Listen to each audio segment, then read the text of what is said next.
Hey guys, welcome to study for excellence. मैं हूं बनतकाश और आज हम डिस्कस करेंगे 23 सितंबर को केबीसी में पूछे गए इंपॉर्टेंट क्वेश्चंस के बारे में। तो चलिए आज की क्लास शुरू करते हैं। और 23 सितंबर को ही 1 करोड़ का क्वेश्चन भी पूछा गया था। तो चलिए शुरू करते हैं 23 सितंबर के सबसे पहले इंपॉर्टेंट क्वेश्चन से। और पहला इंपॉर्टेंट क्वेश्चन पूछा गया था कि आँख का इनमें से कौन सा भाग रंगीन होता है, यानी कि what is the coloured part of the I called. तो इस क्वेश्चन का आंसर होगा ऑप्शन नंबर डी, आइरिस। ना ही लेंस होता है कलर्ड, ना ही कॉर्निया, ना ही स्क्लेरा। तो यहाँ पे मैं आपको आँख का पार्ट दिखाता हूँ। ये है आपको आइरिस, जो कि कलर्ड पार्ट होता है। फिर ये जो आप ब्लैक वाला पार्ट देख रहे हैं ये है प्यूपिल। और स्क्लेरा क्या है, तो ये वाइट पार्ट होता है। तो ये आप ध्यान में रखिएगा। और इस क्वेश्चन का आंसर था ऑप्शन नंबर डी, आइरिस। फिर नेक्स्ट क्वेश्चन पूछा गया था कि who among these has been a Lok Sabha member from Bhopal and also the chief minister of Madhya Pradesh.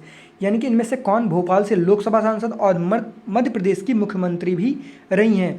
Option है सुमित्रा महाजन, उमा भारती, विजया राजे सिंधिया और विद्यावती चतुर्वेदी। तो इस क्वेश्चन का आंसर होगा option number B, Uma Bharti. BJP से ये अभी भी सांसद हैं और उस समय भोपाल से लोकसभा सांसद थी। और साथ ही साथ ये भोपाल की मुख्यमंत्री भी रह चुकी हैं, महिला मुख्यमंत्री। तो भोपाल के मुख्यमंत्री से क्वेश्चन और पूछा गया था कुछ दिनों पहले केबीसी में कि भोपाल के पहले ऐसे मुख्यमंत्री कौन रहे थे जिन्होंने 2 कार्यकाल पूरा किया, यानी कि 10 साल का कार्यकाल पूरा किया। तो वो पहले थे दिग्विजय सिंह। और अभी जो है 13 साल से ऊपर से कार्यकाल संभाल रहे हैं कौन, तो शिवराज सिंह चौहान। और उमा भारती जो है ये मध्य प्रदेश की पहली महिला मुख्यमंत्री भी रही हैं। तो ये आप ध्यान में रखिएगा। वैसे अगर हम बात करें कि अभी उमा भारती जो ये कहाँ से लोकसभा की सांसद हैं, मेंबर ऑफ पार्लियामेंट हैं, तो ये हैं अभी खजुराहो से। वहीं पे भोपाल से कौन है, तो प्रज्ञा सिंह ठाकुर। यानी कि इस क्वेश्चन का आंसर था Uma Bharti, option number B. फिर नेक्स्ट क्वेश्चन है कि which of these rivers does not originate from present day Madhya Pradesh. यानी कि इनमें से किस नदी का उद्गम स्थल वर्तमान मध्य प्रदेश में नहीं है। मध्य प्रदेश जो है, मध्य प्रदेश से कौन सा स्टेट अलग हुआ था, तो छत्तीसगढ़ अलग हुआ था। तो ये क्वेश्चन पूछा गया कि अभी के वर्तमान में मध्य प्रदेश से कौन सी नदी का उद्गम स्थल मध्य प्रदेश में नहीं है। ताप्ती का, जी हाँ है। चंबल का, हाँ है। सोन भी मध्य प्रदेश से ही निकलती है, बट महानदी जो है ये छत्तीसगढ़ से निकलती है। तो ये आप ध्यान में रखिएगा। इस क्वेश्चन का आंसर था ऑप्शन नंबर बी, महानदी। फिर नेक्स्ट क्वेश्चन है कि which of these rulers was not a proponent of Buddhism. यानी कि इनमें से कौन सा शासक बौद्ध धर्म का समर्थक नहीं था। ऑप्शन में है हर्षवर्धन, पुष्यमित्र, कनिष्क और अशोका। तो हर्षवर्धन था बौद्ध धर्म का समर्थक, कनिष्क था बौद्ध धर्म का समर्थक और अशोक था बौद्ध धर्म का समर्थक। लेकिन पुष्यमित्र शुंग नहीं था बौद्ध धर्म का समर्थक। पुष्यमित्र शुंग ने ही शुंग वंश की स्थापना की थी। आपको अगर याद हो तो मौर्य वंश का जो अंतिम जो रूलर था, मौर्य वंश की स्थापना किसने की थी, चंद्रगुप्त मौर्य ने। और अंतिम शासक कौन था, वृहद्रथ।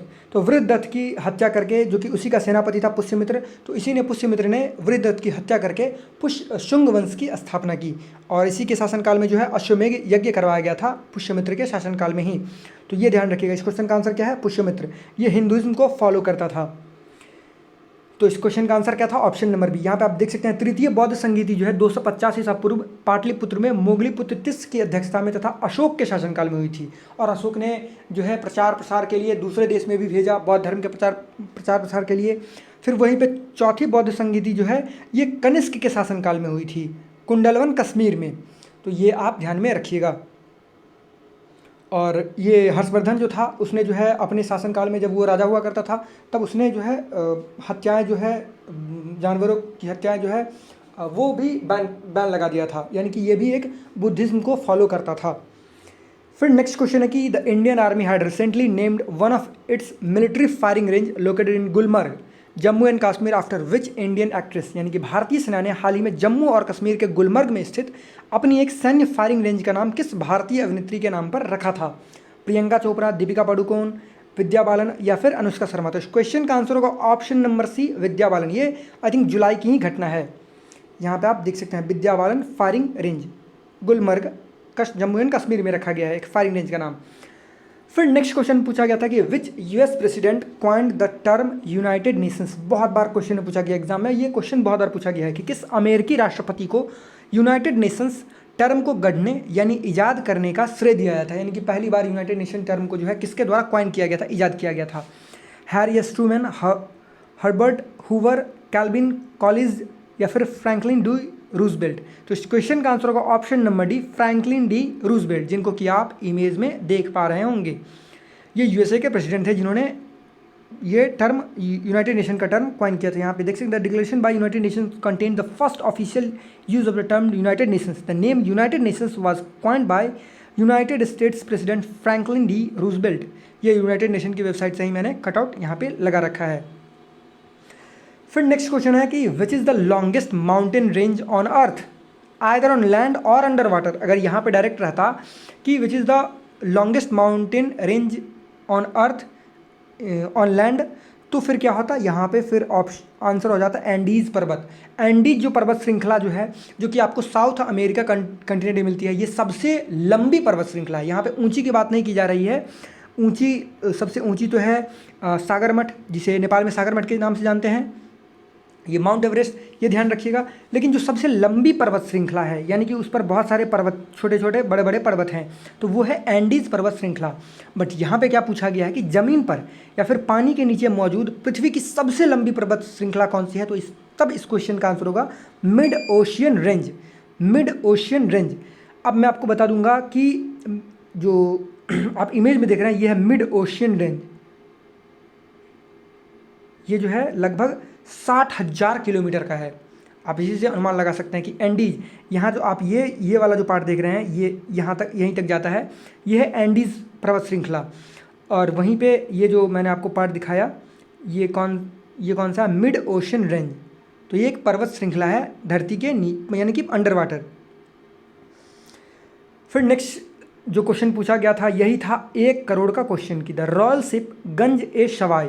इस रॉयल शिप का नाम था Ganj e Sawai, which was looted by British pirate Henry Avery, was the property of which Indian ruler. यानी कि शाही जहाज गंज ए सवाई किस भारतीय शासक की संपत्ति थी, जिसे ब्रिटिश समुद्री डाकू हेनरी एवरी ने लूटा था।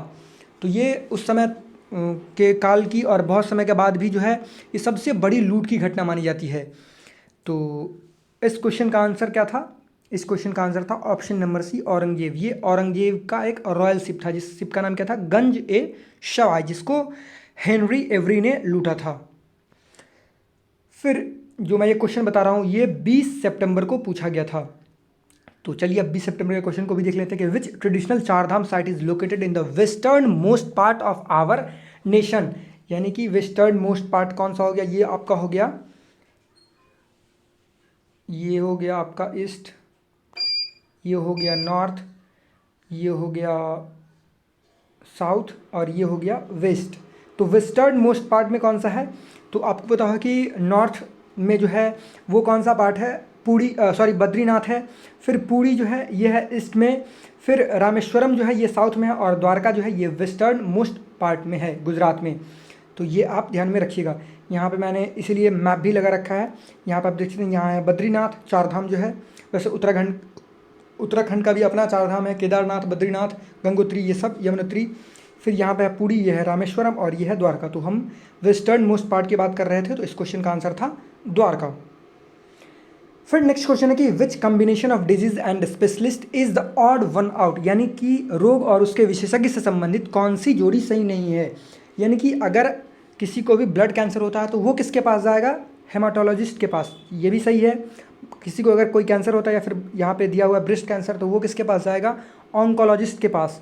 ब्रीदिंग प्रॉब्लम अगर किसी को होगी तो वो किसके पास जाएगा, पल्मोनोलॉजिस्ट के पास, जो कि फेफड़ों की, लंग्स के बारे में उनका जो स्पेसिफिक वो पढ़ाई उन्होंने किया होता है। जैसे कि अगर किसी बच्चा अगर बीमार होता है तो किसके पास आते हैं हम, पेडियाट्रिशियन के पास, उसको बोलते हैं पेडियाट्रिशियन।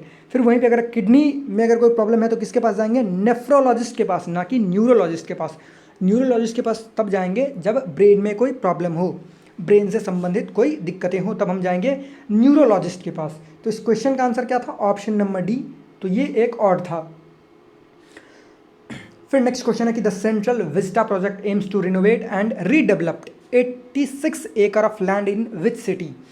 ये लगभग स्ट्रेच जो है, अगर मैं बताऊं किलोमीटर में, तो ये लगभग ये 3 किलोमीटर का, और अप्रॉक्स एस्टिमेटेड जो है कॉस्ट है इसका 20,000 करोड़ रुपए। यानी कि सेंट्रल विस्टा प्रोजेक्ट का उद्देश्य किस शहर में 86 एकड़ भूमि का नवीनीकरण और पुनर्विकास करना है। तो बहुत ही आसान सा क्वेश्चन था, ये कोई भी बता देगा। बहुत ही इस पर बॉल भी है कि कोविड के समय में जब लोगों की इतनी जान गई, लोगों को कुछ नहीं दिया जा रहा है, कोई भी कंपनसेशन नहीं दिया जा रहा है, उसके बावजूद जो है, और यहाँ पे आप 20,000 करोड़ खर्च रहे हैं वैसे इसका उद्घाटन भी हो चुका है 2020 दिसंबर में ही, सुप्रीम कोर्ट के द्वारा स्टे भी लगा दिया गया था, लेकिन फिर भी काम चल रहा है और 2024 तक इसे पूरा कर दिया जाना है। तो ये 20,000 करोड़ में और 3.2 किलोमीटर में 86 एकड़ में क्या क्या बनाया जाएगा, तो यहाँ पर आप देख सकते हैं न्यू पार्लियामेंट बिल्डिंग जो कि यहाँ पे है, फिर कॉमन सेंट्रल सेक्रेटारिएट यहाँ पे है, यहाँ पे आप देख सकते हैं, फिर न्यू रेसिडेंसेस और पीएम एंड वाइस प्रेसिडेंट, तो पीएम और वाइस प्रेसिडेंट का जो है ये नया घर बनेगा, और न्यू बिल्डिंग फॉर पीएमओ, तो पीएमओ जहाँ पे उनका ऑफिस है, जहाँ पे वो जाते हैं वहाँ पे बनेगा। फिर नेक्स्ट क्वेश्चन है कि लोकसभा चुनाव कभी नहीं जीतने वाले एकमात्र प्रधानमंत्री कौन रहे, यानी कि who has been the only prime minister to have never won a Lok Sabha election. तो इस क्वेश्चन का आंसर क्या होगा, option number B Manmohan Singh. Manmohan Singh जो है ये 5 बार से राज्यसभा के ही सदस्य रहे 2019 तक। तो ये कहाँ किस स्टेट से रहा, ये क्वेश्चन पिछली बार या फिर पिछली बार के बीच में पूछा गया था, ये मुझे अभी तक याद है कि ये कहाँ किस स्टेट से ये राज्यसभा का चुनाव लड़ते थे, तो ये लड़ते थे असम से। तो इस क्वेश्चन का आंसर क्या होगा, option number B Manmohan Singh. फिर नेक्स्ट क्वेश्चन है कि which of these countries is the world's largest producer of jute, यानी कि इनमें से कौन सा देश विश्व में जूट का सबसे बड़ा उत्पादक है। तो सबसे बड़ा उत्पादक कौन सा है, इंडिया, फिर है बांग्लादेश, फिर है चाइना। तो इस क्वेश्चन का क्या आंसर होगा, ऑप्शन नंबर डी इंडिया। फिर नेक्स्ट क्वेश्चन पूछा गया था कि दिसंबर 2020 में, ये 20 सितंबर का क्वेश्चन है जो कि इंपॉर्टेंट है।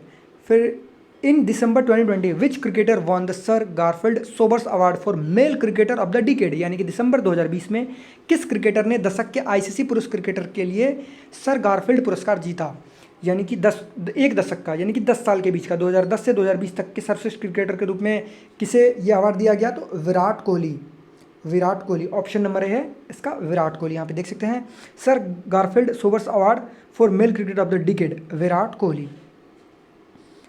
फिर नेक्स्ट क्वेश्चन है कि in which present day district did Shujauddaula build the Chhota Calcutta fort in 18th century, यानी कि 18वीं शताब्दी में सुजाउद्दौला ने किस वर्तमान जिले में छोटा कलकत्ता नामक किले का निर्माण करवाया था। तो इस क्वेश्चन का आंसर क्या होगा, ऑप्शन नंबर बी अयोध्या। छोटा कलकत्ता जो है ये निर्माण करवाया गया था कहाँ पे, अयोध्या में। हमने जो है 23 सितंबर के क्वेश्चन को, इम्पॉर्टेंट क्वेश्चन को, और 20 सितंबर के इम्पॉर्टेंट क्वेश्चन को डिस्कस किया है यहाँ पे।